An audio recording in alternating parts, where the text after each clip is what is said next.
What's up mga ka-mindset? So Mr. Tagapayo Alejandro here para magbigay na naman sa inyo ng vlogging tips para sa ating series na how to create a successful YouTube channel. This is the tips for the beginners. Okay, so gagamitin nating apps will be dalawa. Ang ating thumbnail maker at ang ating Canva app. Okay, unahin natin ang ating thumbnail maker app. So nakita niyo po ang icon ng dalawa. So unahin natin ang ating thumbnail maker. Okay, so makita nyo dyan, maraming pagpipindutin, pero dahil basic lang naman ito, gamitin mo muna ang pinaka nasa taas, ang thumbnail maker. At yan, makikita mo dyan ang mga different layouts. So makikita mo dyan, no, yung iba, bakit parang mayroong corona sa kanilang babang gilid? Ibig sabihin lang nun, premium yon. At pag mong pipindutin yon, kundi mapapagastos ka. So, doon lang tayo sa libre dahil ayaw ko itang mapagastos. Okay? Okay, so nakapili na tayo ng layout. Gamitin natin ng full screen layout. Okay, so once na nakapili ka na, pindutin mo na agad ang camera button. At hanap ka na agad ng image na gagamitin mo para sa thumbnail. So guys, thumbnail, ginagamit natin yan, no, para i-illustrate kung ano ang vlog mo. So for example, balikan natin si Juan de la Cruz channel at News and Opinion, a Philippine trend. So trend natin ngayon will be yung bagyo, papasok sa Pilipinas. So nakita mong pinasok kong image will be the Philippines na ayun na yung bagyo. Nako, mag-ingat tayo guys, no? Meron pa rin tayong pandemic pero still ang ating natural phenomena. So ayan ang bagyo. So dahil news yan, hanap tayo, pipiliin na natin ang text nasa baba at yun ang ating gagamitin. So makita nyo guys, ang kakalikutin lang natin dito will be text and stickers.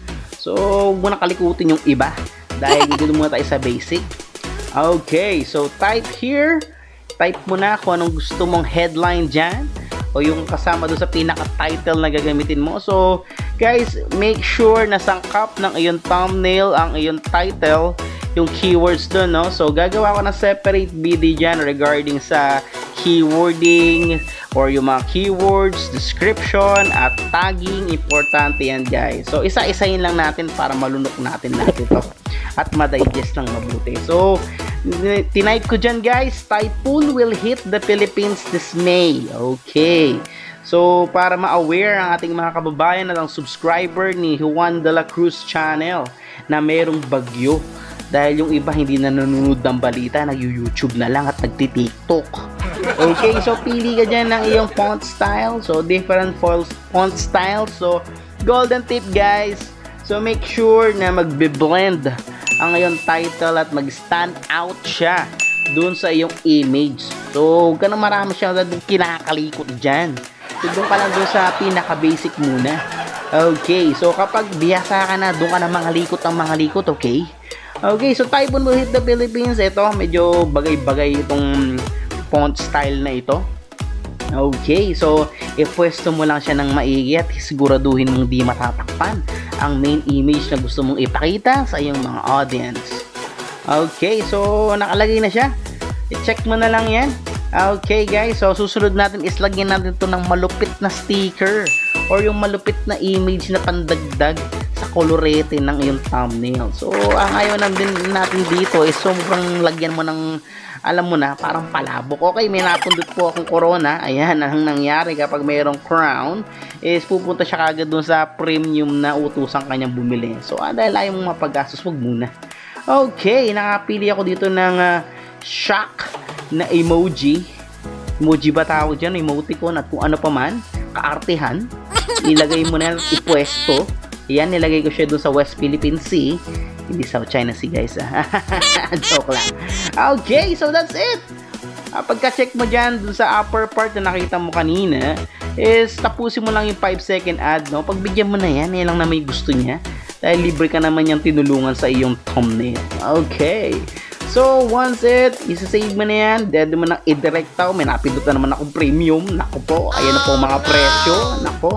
Alam mo naman, pag may mga ganyan, ayaw mo yan dahil nag-aaral ka pa naman, nagsisimula ka pa lang, no? Ito mo na gumastos. Okay, so save and go to YT Studio. Ayan, dedirectahin ka na siya sa kanyang channel. At syempre, yan, naglo-loading po, ang bagal ng internet. Okay, so yun, pindutin mo lang ang edit o yung pencil button. Pindutin mo itong edit na pencil button at yun, hanapin mo na siya dun sa iyong images and gallery from the phone. So downloaded siya. Ayan. Kapag nakita mo yan, then yun, sulpak na agad. So ito ay sampler lang naman. Syempre hindi ko ipapalit sa aking previous vlog. Okay, so that's it guys. Doon tayo sa intro maker, natapos na natin at nagawa. Ayan guys. So ngayon guys, dahil natapos na natin, tuko na tayo kagad sa ating second app, which is the Canva app. Okay, so yung Canva app, pagka kinlik mo yan, yung may letter C, Canva for C. Okay, so makita mo dyan, bonggang-bongga agad ang sasalubong sa yung mga details ng kanilang application site. Yan, napakadami guys, pang Facebook, pang IG, pang Twitter, kompletos recados yan guys, lalo na pagka pinakababa mo pa yan. Pero dito tayo sa YouTube thumbnail, yan naman ang ating focus ngayon. Okay, so sa'yo din, tip ko rin sa'yo guys, no?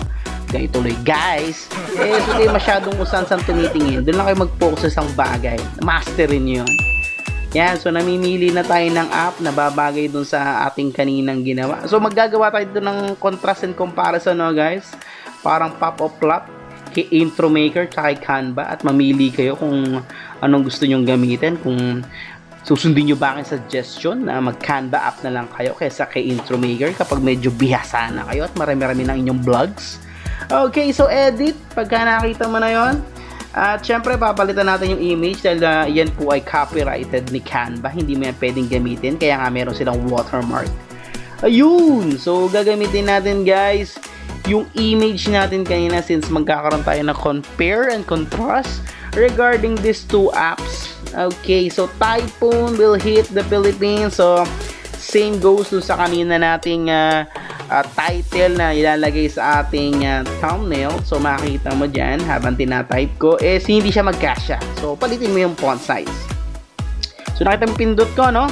So 159 kanina, bawas-bawasan hanggang sa kumasya. Okay, 88 yan.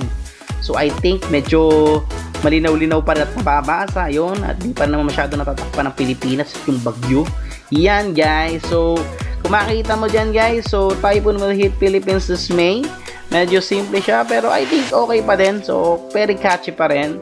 Pero this mga sets ng stickers at illustration, tutusin, napakadami nito. So dahil napakabagal lang aking net, ay hindi mo na siya masyado makikita. Pero once you download this, makikita mo siya lahat. So guys, important tip lang, no? So wag ka masyadong, sabi ko nga tulad kanina, is wag ka masyadong maglagay ng sobrang maraming eche-boreche dyan, no? Baka sobrang nang magulumihanan at masakit na sa mata. So guys, so habang hinihintay ko at ayun yung mga illustration, I will be personally inviting you once again sa aming official Facebook page na Philippine YouTube Academy, kung saan nagsasama-sama ang lahat ng mga nagtuturo at tuturuan. Yes guys, so lahat ng mga beginners at yung mga professional niya nandun. Tuturuan kayo ng libre, mag-share tayo, at syempre bawal na bawal doon ang BLS, nakapang at kung ano-ano pa. Guys, alam natin guys na syempre pinagbabawal din ni YouTube yun, at syempre let us be confident, no, regarding our vlogs. Kung talagang gusto nilang mag-subscribe, then mag-subscribe sila. Kung ayaw, then wala namang pilitan to guys, no. Pero syempre sharing is caring, and also loving is one of the best thing na mabibigay mo is to support each other, respect one another. Yan ang the best guys. Okay, so I think na-save ko na siya, no? So ganito kasimple. So ang gagawin na lang natin guys is, yes, upload ulit natin to sa ating White Studio na vlog, katulad ng ginawa natin intro maker. So ang gagawin na lang natin I'll be showing you these two pictures. Okay, so ito ang kay intro maker at nandito ang kay Canva. So comment down below kung ikaw ay isang YouTube beginner, anong gagamitin mo at anong i-download mo. Please comment down below kung anong gusto mo. At syempre kung meron ka mga katanungan at request, comment mo na rin yan. Okay? So try natin yung sagutin at gawin ng susunod na vlog, no? So again, guys, so kung nagustuhan mo tong video na to, please like it, then share it din sa mga friends mo na gusto na mag-vlog at nagsisimula na mag-vlog. And also, hit that notification bell para lagi kang updated sa akin.